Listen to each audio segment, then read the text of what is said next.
Joe Biden کی انتخابی مہم بحال کرنے کی منصوبہ بندی، اپنے ویژن کو کامیابی تک مشن کو جاری رکھوں گا، جو بائیڈن کا ایسا کہنا تھا۔ صدارتی انتخابات لڑنے سے روکنے کے لیے بائیڈن کے خلاف مہم بھی تیز۔ بائیڈن کے خلاف ڈیموکریٹ پرسنز کی تعداد 28 ہو گئی۔ ایوان کے مزید 5 ارکان اور ایک سینیٹر جو بائیڈن کے خلاف ہو گیا۔ صدارتی انتخابات لڑنے سے روکنے کے لیے بائیڈن کے خلاف مہم بھی تیز کر دی گئی ہے، لیکن جو بائیڈن کا کہنا ہے کہ وہ اپنے ویژن کے کامیاب ہونے تک پیچھے نہیں ہٹیں گے۔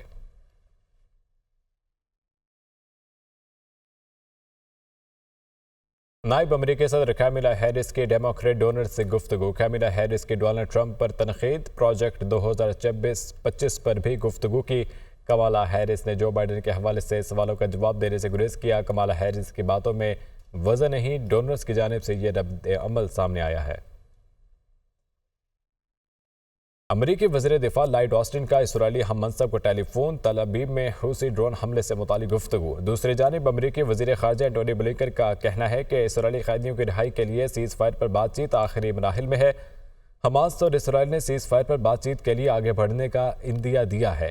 امریکی وزیر دفاع لائیڈ آسٹن نے اسرائیلی ہم منصب کو ٹیلی فون کیا۔ تل ابیب میں حوثی ڈرون حملے سے متعلق گفتگو بھی ہوئی، اور اسی کے ساتھ دوسری جانب امریکی وزیر خارجہ اینٹونی بلنکن کا کہنا تھا کہ اسرائیلی قیدیوں کی رہائی کے لیے سیز فائر پر بات چیت آخری مراحل میں ہے۔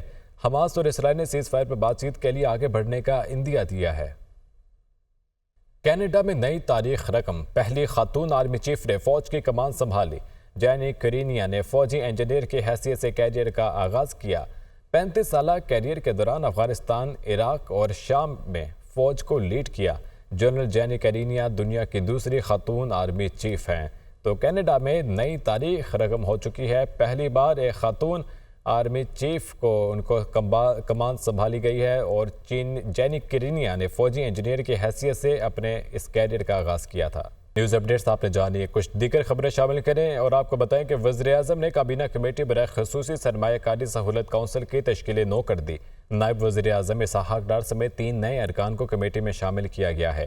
کمیٹی کے ارکان کی مجموعی تعداد 12 سے 15 ہو گئی۔ کابینہ کمیٹی برائے SIFC کی تشکیل 9، نائب وزیر اعظم اسحاق ڈار کمیٹی میں شامل۔ وزیر تجارت اور وزیر اطلاعات کو بھی کمیٹی کا رکن بنا دیا گیا۔ ذرائع کے مطابق نئے ارکان کے تقرر سے کابینہ کمیٹی کے ممبران کی تعداد 12 سے بڑھ کر 15 ہو گئی ہے۔ وزیر اعظم شہباز شریف خود کمیٹی کے چیئرمین ہیں۔ خزانہ، دفاع، منصوبہ بندی اور IT کے وزراء کمیٹی کا حصہ ہیں۔ پاور، نیشنل فوڈ سیکیورٹی، آبی وسائل اور قانون و انصاف کے وزراء بھی کمیٹی میں شامل ہیں۔ سرمایہ کاری، صنعت اور پیٹرولیم کے وزراء بھی کمیٹی کے ارکان ہیں۔ آرمی چیف، صوبائی وزرائے اعلیٰ اور نیشنل کوآرڈینیٹر کو اجلاسوں میں خصوصی طور پر مدعو کیا جائے گا۔ وزیر اعظم شہباز شریف نے 27 مئی 2024 کو کابینہ کمیٹی SIFC تشکیل دی تھی۔ وزیر اعلیٰ پنجاب مریم نواز نے کہا کہ جب ملک استحکام کی طرف جاتا ہے تو کسی نہ کسی کو تکلیف شروع ہو جاتی ہے، جس سے ترقی کا سفر رک جاتا ہے۔ ایک شخص کے لیے آئین کو ری رائٹ کیا ہے، PTI نے جو مانگا نہیں وہ ٹرے میں رکھ کر پیش کیا گیا۔ لاہور میں تقریب سے خطاب میں مریم نواز کا کہنا تھا کہ ہم سازشوں کو کامیاب نہیں ہونے دیں گے۔ ہماری حکومت 5 سال مکمل کرے گی، کسی نے عدم استحکام کی کوشش کی تو آئینی ہاتھوں سے نمٹیں گے۔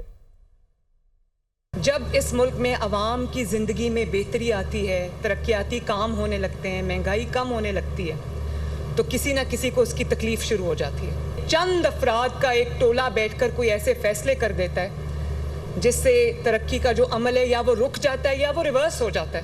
تو اب آپ دیکھیں یہ جو ابھی سپریم کورٹ کا ڈیسیجن آیا ہے، یہ ڈی سٹیبلائزیشن کی کوشش نہیں ہے تو اور کیا ہے؟ مجھے اس کا دوسرا نام تو سمجھ نہیں آتا۔ مسلم لیگ نون کو 3 حکومتیں ملی، تینوں حکومتوں میں ترقی کے نئے ریکارڈ اس نے قائم کیے، اور ایک شخص ایسا ہے جس کو 4 سال حکومت ملی، اس نے وہ تباہی کی اس ملک کی کہ جس کی کوئی مثال نہیں ملتی۔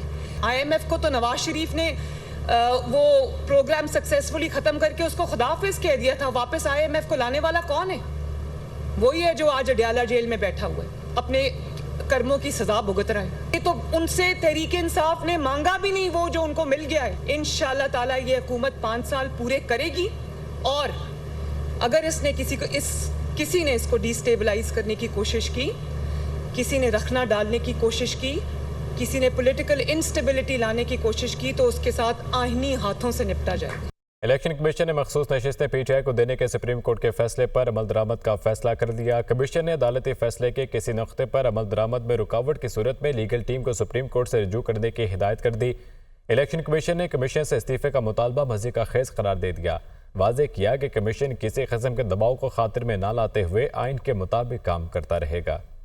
مخصوص نشستوں کے حوالے سے 2 روزہ اجلاس۔ الیکشن کمیشن کا سپریم کورٹ کے فیصلے پر عمل درآمد کا اعلان۔ کمیشن سے استعفے کا مطالبہ مضحکہ خیز قرار دیتے ہوئے مسترد۔ اجلاس کے بعد جاری اعلامیے کے مطابق الیکشن کمیشن نے لیگل ٹیم کو ہدایت کی ہے کہ اگر عدالتی فیصلے کے کسی نقطہ پر عمل درآمد میں رکاوٹ آئے تو فوراً نشاندہی کریں تاکہ مزید رہنمائی کے لیے سپریم کورٹ سے رجوع کیا جائے۔ الیکشن کمیشن نے ایک سیاسی پارٹی کی طرف سے چیف الیکشن کمشنر اور معزز ممبران کو بے جا تنقید کا نشانہ بنانے کی شدید مذمت کرتے ہوئے اسے مسترد کر دیا اور واضح کیا ہے کہ کمیشن کسی قسم کے دباؤ کو خاطر میں نہ لاتے ہوئے آئین اور قانون کے مطابق کام کرتا رہے گا۔ ترجمان کمیشن کا کہنا ہے کہ الیکشن کمیشن نے کسی فیصلے کی غلط تشریح نہیں کی۔ کمیشن نے پی ٹی آئی کے انٹرا پارٹی الیکشن کو درست قرار نہیں دیا۔ الیکشن ایکٹ کی دفعہ 215 کے تحت بلے کا نشان واپس لیا گیا۔ جن 39 ایم این ایز کو پی ٹی آئی کا ممبر اسمبلی قرار دیا گیا انہوں نے پارٹی وابستگی تو ظاہر کی، تاہم پارٹی ٹکٹ اور ڈکلیریشن آر او کے پاس جمع نہیں کرایا۔ پارٹی ٹکٹ اور وابستگی ظاہر نہ کرنے پر 41 ممبران اسمبلی کو ریٹرننگ آفیسر نے آزاد حیثیت میں انتخابات میں حصہ لینے کی اجازت دی۔ انتخابات کے 3 روز بعد ان ایم این ایز نے رضاکارانہ طور پر سنی اتحاد کونسل میں شمولیت اختیار کی۔ اس کیس میں P T I election commission, Peshawar high court اور نہ ہی سپریم کورٹ میں پارٹی تھی۔